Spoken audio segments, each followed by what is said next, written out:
Well, greetings, church family. What is God teaching you in His Word at the moment? Well, it's been a long and a hard 3 months of lockdown. We are now moving towards the edge of recirculating in our community after being holed up in our homes for so long.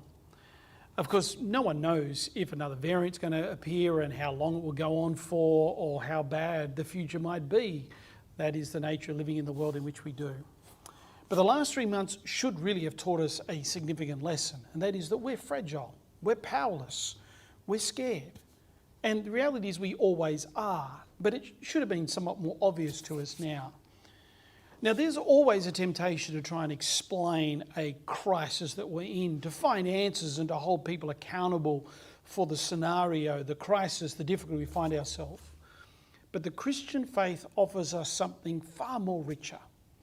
It offers us lament. But what exactly is lament? You know, is it a whinge session against God? Is it venting our frustration? Is it just pure grief?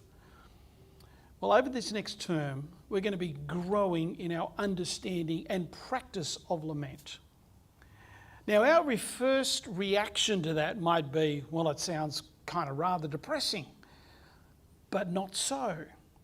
Because lament is, in actual fact, a form of praise.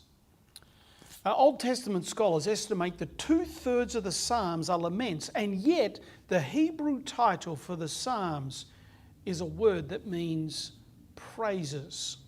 So how could a collection which includes so many complaints be considered, in fact, praise? You see, in common usage, the word lament and complaint are kind of interchangeable.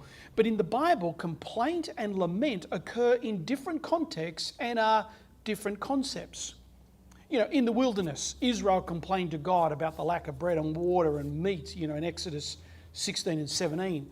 They assumed the worst about God. He wants to kill us. But in the Psalms, Israel asked God to answer according to His unfailing love, because He is a God of justice and righteousness, and because He has been faithful in all of His dealings with them in the past. You see, a complaint is an accusation against God that maligns His character, but a lament is an appeal to God based on confidence in His character. It's unfortunate lament is an almost forgotten Christian discipline. And so, friends, I look forward to growing in lament with you in these coming months as we move out of lockdown and our future together.